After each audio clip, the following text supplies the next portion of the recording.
So I recommend reading the statement on Michael Stone's passing on his website, michaelstoneteaching.com. And I also recommend reading on kellybroganmd.com. Dr. Kelly Brogan wrote an article called An Open Letter to the Spiritual Community About Psychiatry. And it's really genius. I'm tempted to read the whole thing just because I like to translate written word into audio and video. And something interesting has been continuing to happen where I'm wondering about something or I have an insight about something or a situation happens and then there it is. So, for example, I was with my family and they were talking about Ancestry website and talking about things they'd found. And then I was at the clubhouse and they started talking about that randomly. So that's a small example. And I actually feel like it's just meaning that we're all connected and it's one stream of consciousness and we're all picking up on it. So it often happens where I'm thinking one thing and then there it is, literally the next moment. And that happened when I read Kelly Brogan's article, because she said, there's life with the experience of mental illness, and then there's life as a mental patient.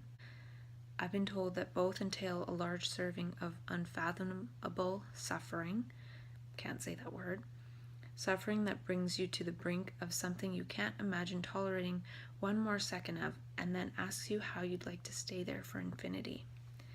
And the part that was part of something I thought of earlier, I was driving and I was thinking about how with some of the internal states of terror and crisis that I've had, it feels like I get to the point of suffering where I can't take one more second. And then something releases or something happens that I'm able to get through it. So I was literally thinking about that when I was driving, and I haven't had too many insights, but that insight sort of came to me that part of the mechanism of this is almost seeing how much one can take. And when one can't take it anymore, it is released, maybe by a gesture of a medication, or maybe naturally if one sticks with it, or maybe I talked about when I was in the hospital and that woman from the clubhouse came to see me, and then after she left I was like, I can go on, like something was released, and I felt like I couldn't take it another second. So I was laying in the hospital bed feeling like I couldn't take it another second. Then I have a visitor that comes, sees me for 10 minutes, and then they leave, and that feeling of not being able to take it for another second is gone. So I was thinking about that, and then it's in the beginning of this article. I won't read the whole thing, but I'll read quite a bit of it. If you are reading this, it's possible that you were brought to your edge, and like any one of us, you begged for mercy, and I literally did that time. It's possible that you tried alternative medicine, but ultimately surrendered to medication, battling a daily inner conflict as you opened that prescription bottle again and again. You had no choice, or at least it felt that way. When we get dragged by our hair through this human experience, we need to know that it's going to be okay. And medication can offer us just that reassurance. But perhaps we're asking for help in the wrong places, in places designed to ensnare us, disempower us, and keep us arrested in our spiritual growth. And I've talked about that a lot. So I really love this article because she sums up a lot of what I've talked about with myself. And in her story, she was a drug-pushing psychiatrist, and she totally changed at a certain point and now speaks from a different perspective. And she mentioned something later in the article that I will elaborate on regarding that. Perhaps we need to come together around a new story for mental illness, but first we have to ask some important questions and open our mind to the possibility that there is meaning in struggle and there is meaning in how we respond to it. So, me talking to myself all this time is creating many stories around so-called mental illness, mainly that I don't even know if it is that at all. And if it is, it's not a personal phenomenon, just some of us sort of get swept up in the vortex of that, in the vortex of all of this that we share, and some of us were able to block it out by our separate egos and think that everything's okay because we're just trying to protect ourselves. And when that ego protection is down, we can be swept up by the tsunami of all that's happening in the consciousness of humanity. It's not a personal thing. And she asks about meaning and struggle and meaning and how we respond to it. Well, I think the biggest thing is how we are received. And I've talked about that a lot. If the goal of spirituality is integration, persistently examining where we are still asleep, where we are still defended, where we are still inauthentically manifested, then we must explore what the meaning of a pharmaceutical product is to us. To my mind, a pharmaceutical, whether it's birth control, antibiotics, vaccines, acid blockers, or a psychiatric med, a pharmaceutical says, no, you're not enough, you're not okay, what you're feeling is a problem, it scares me, it bothers me, it's unacceptable to friends, family, and society. This body, this felt experience needs management from more powerful agents. When we say no to our felt experiences, to our bodies, we are maintaining the tension of the war. Keep in mind, this is a psychiatrist talking. But are there really other options? How does a spiritually oriented person relate to mental illness and needed treatment? I'd like to speak to that, but first some context. I am new to spirituality. As a conventionally trained physician and former science-worshipping atheist, the notion of spirituality was, for a better part of my adult life, something like a gold star board you might set up for a 6-year-old. A cute strategy to encourage good behavior that quickly becomes irrelevant when there are pressing questions or real behavioral issues at hand. I used to think that spirituality was the land of rainbows and unicorns and sentimental tropes about gratitude. I used to think spirituality was a conveniently draped window dressing to the real stuff of life, science and by extension medicine. I used to think spirituality was for the softies on the sidelines of action. Then I changed. I had a felt experience that turned the lights on and revealed to me that I was only in one room of a house, that was in a neighborhood, that was in a village, that was in a region of a country, on a planet, in a solar system, in a galaxy, in the universe. I awoke, and as I spiraled outward, the whirls and patterns and beauty and designed chaos left me confused about what was true, what was real, and who I was. I later learned that this confusion is the first sign of growth and change. Metanoia. In Greek, it means a shift of the heart. I like that word, metanoia. I wonder if paranoia can go to metanoia. And maybe metanoia leads to paranoia, because when there's a shift of the heart and we actually shift our awareness into our heart, we're aware of so much more information because the heart can sense a lot more. And usually that's blocked by the brain. There are 7 times the neural pathways going from the heart to the brain. So the heart is sending a lot more information, but it's actually being blocked by our mental processes. So when more information is being sent to the brain, it can actually cause more mentation because we're so oriented towards mentation and identifying with that. Imagine if we had an extreme amount of mentation going on and we knew that it had nothing to do with us, it was just part of the collective human consciousness and we had to get through it. Then maybe we wouldn't think, well, I'm bad, this is going to lead to my bad behavior. Who knows? That's what happens to those who spiritually awaken. Their heart undergoes a transformation because no one has ever touched their soul through their mind, and because information has never by itself led anyone to their truth. Experience has. I know this, but I have also come to know on the level of an akashic remembrance that I have an important message to deliver, and a good part of it is the experiences of those who have traveled beyond the pale and moved beyond their psychiatric labels. I have no intention of making anyone reading this feel that they have made a mistake, not tried hard enough, or that they have been duped.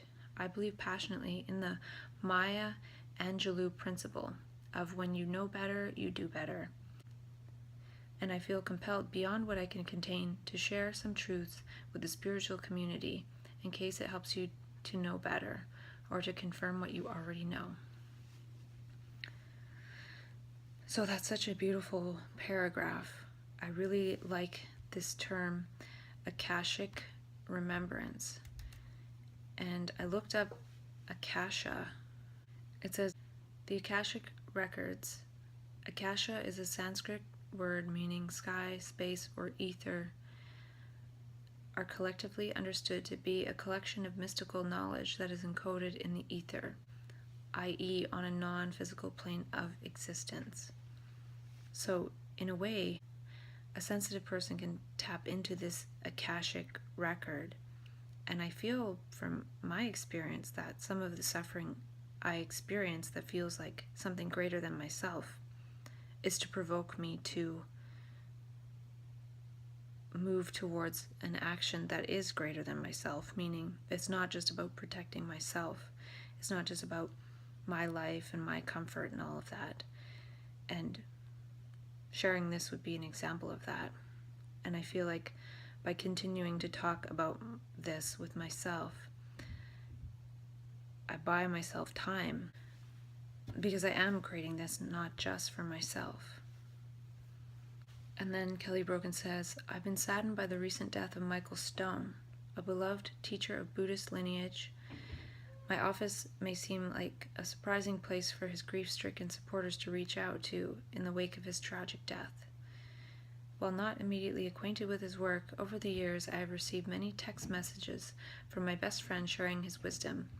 I witnessed the impact that his words had on her life and know through my own posthumous relationship with Zen philosopher Alan Watts that these words, disembodied as they might be, can feel like a rope ladder from the deepest, wettest, dankest well out into the golden light of a meadow. They feel that way when they give voice to a truth that you already possess within, one that has become obscured.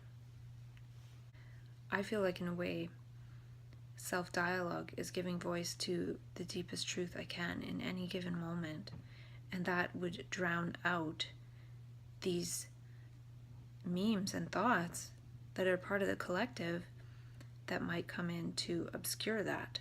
And she continues, and isn't that what awakening is? A commitment to opening, to working with, to acceptance, to surrender, to peeling back the layers of gauze wrapped comfortably over our eyes.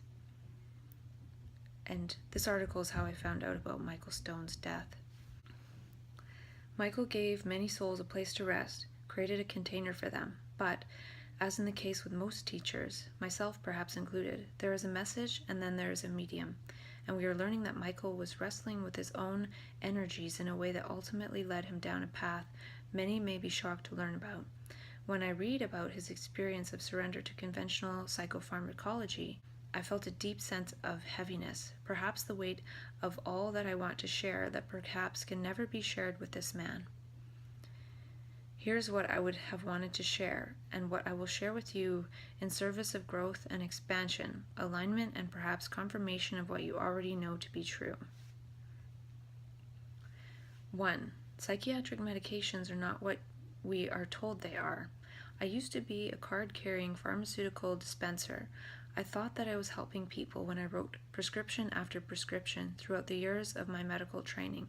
It wasn't until I had a lived experience of radical healing that flew in the face of all the medicine I'd been taught that I went back to the books to see what other scientific narratives existed that I had not been exposed to. What I found out was shocking. I learned that in an effort to help, doctors prescribe medications that move symptoms around like a whack-a-mole game. Because when you suppress or distort a symptom, it doesn't actually resolve, and that disturbed energy manifests elsewhere. So as our patients are falling off cliffs, we are offering them knives to grab onto.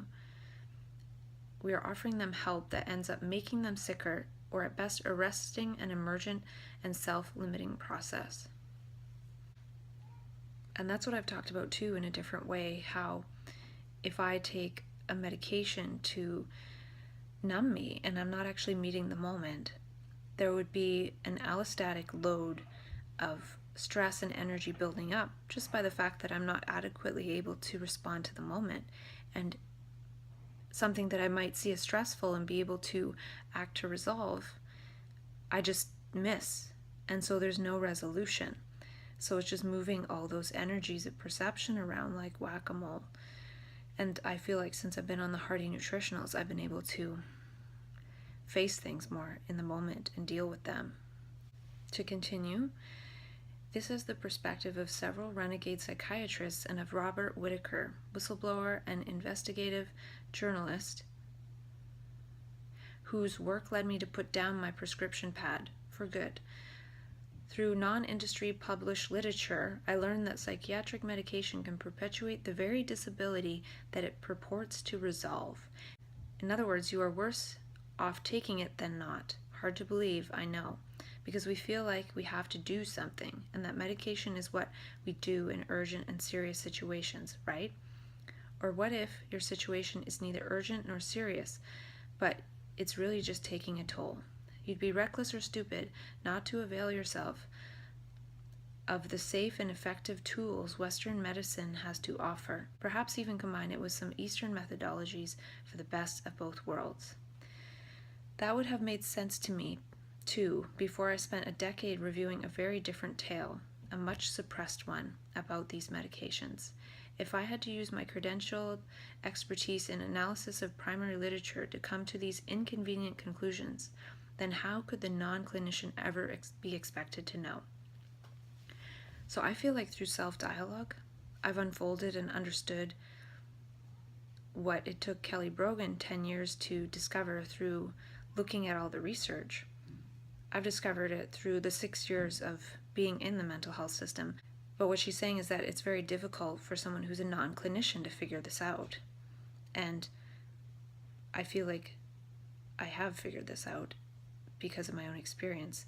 Medications making me worse at times, and then now being off of them and feeling so much better. And all the things I've talked about with myself, here I am reading this article by Kelly Brogan 6 years later, and it's saying exactly what I've also come to know. But I also understand it's very difficult for people to understand this for themselves with all the pressure of the memes of psychiatry.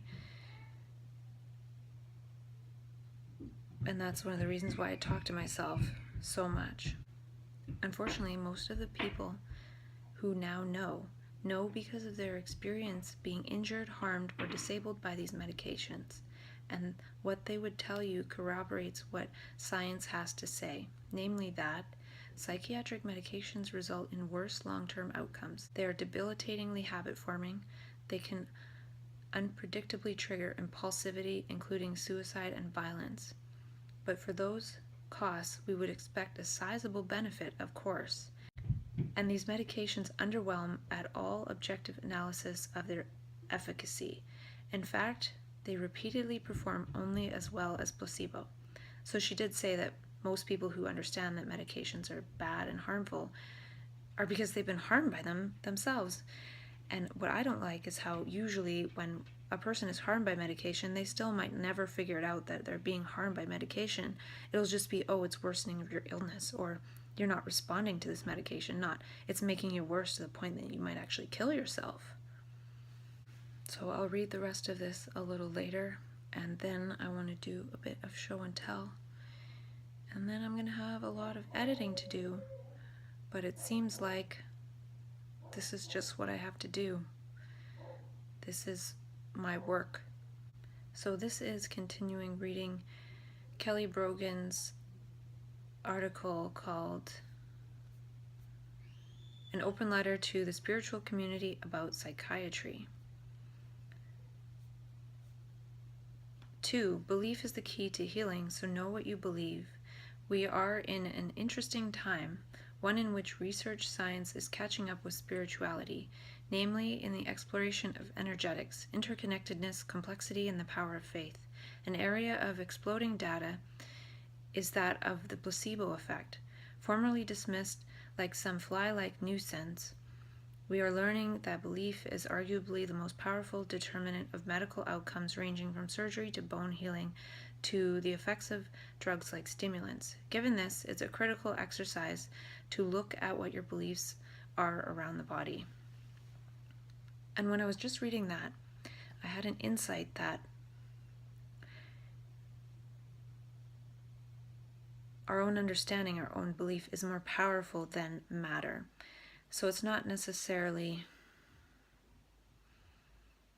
I don't know what I'm trying to say, but what I'm trying to say is consciousness is more powerful than matter. So consciousness has the faculty of belief. It's not the only faculty of consciousness though, but we're attributing this placebo effect to belief. And what is belief really? I don't know if it's quite belief. I don't know what it is, but so I could say, I believe this last statement that I just made. Or it just happened that the statement was made. I don't know if there's an I there to believe, but then one might say, well, it's an act of will or something. I feel like it just comes down to consciousness is more powerful than matter. So for example, I used to feel like I had to eat really healthy food to have energy, and I had a chronic fatigue-like illness, and it took me a while of doing really healthy diet to allow my body to heal enough to function energetically and be better. But at a certain point, I realized that I didn't need to do that anymore because consciousness is more powerful than matter. So it's not necessarily belief per se. We think about it in terms of the concept of belief. It could be more something to do with decision or decisiveness. The thing I don't love about the word belief is it implies there's someone there believing it, and it also implies it's something that you have to hold long term. So I could make one statement about an insight that I feel that arises in mind, but I don't have to believe it. But that statement still could have power without believing it, just saying it. And saying it doesn't mean that one believes it. We don't have to believe everything that we say, because belief in what we say implies there's a right and a wrong. And there's something much further beyond right and wrong. Right and wrong is part of belief. So if I say I can't eat this chocolate bar because it's bad, well, you could say that's a belief, but it's part of this whole idea of good and bad. And doesn't mean there isn't good and bad, but I would say it's more life-affirming and non-life affirming.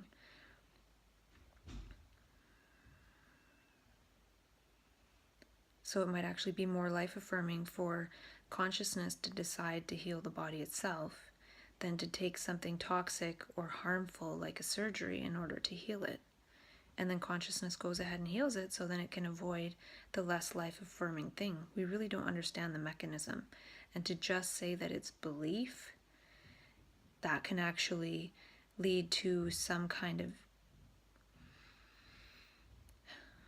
incoherence in that one just feels like, well, anything that I believe. But then that's just trying to accumulate good beliefs in order to be well. And that's not the same as coming to one's own understanding. So through self-dialogue, I've come to my own understanding about a lot of things that I don't remember because I don't believe them, but the understanding in the moment was part of the life affirming of the moment, affirming my own life through my own voice, not believing what other people say. If I would have just really worked hard to believe that I didn't need meds, I don't know if that would have worked as well as the gestures that go along with seeing that meds aren't life-affirming and aren't good. They're poison, and I just said the word good, but they're not life-affirming. They're against the nervous system, and the nervous system is probably what can initiate healing. The nervous system is part of how we experience consciousness. So if there's something to consciousness and belief, it needs to happen through the nervous system, not necessarily the I that believes it. And I don't really know what I'm talking about, but I just don't know about belief. Because if I would have believed the things that I say, then I would just keep clinging onto them and not make room for new insights. So I feel like when there's infinite unfolding insights, there's no place for belief. Belief actually is a clinging.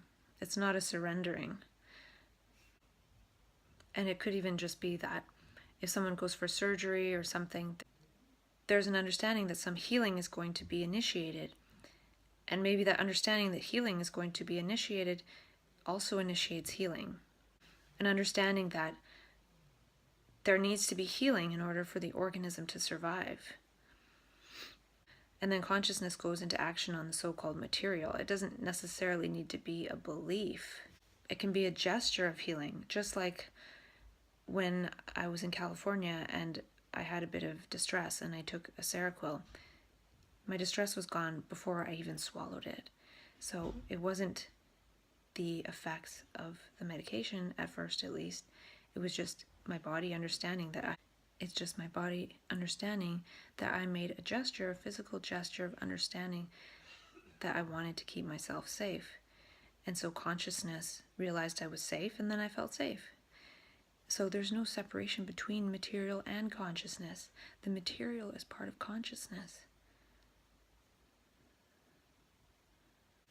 And consciousness is all-encompassing. It's more broad and deep than material.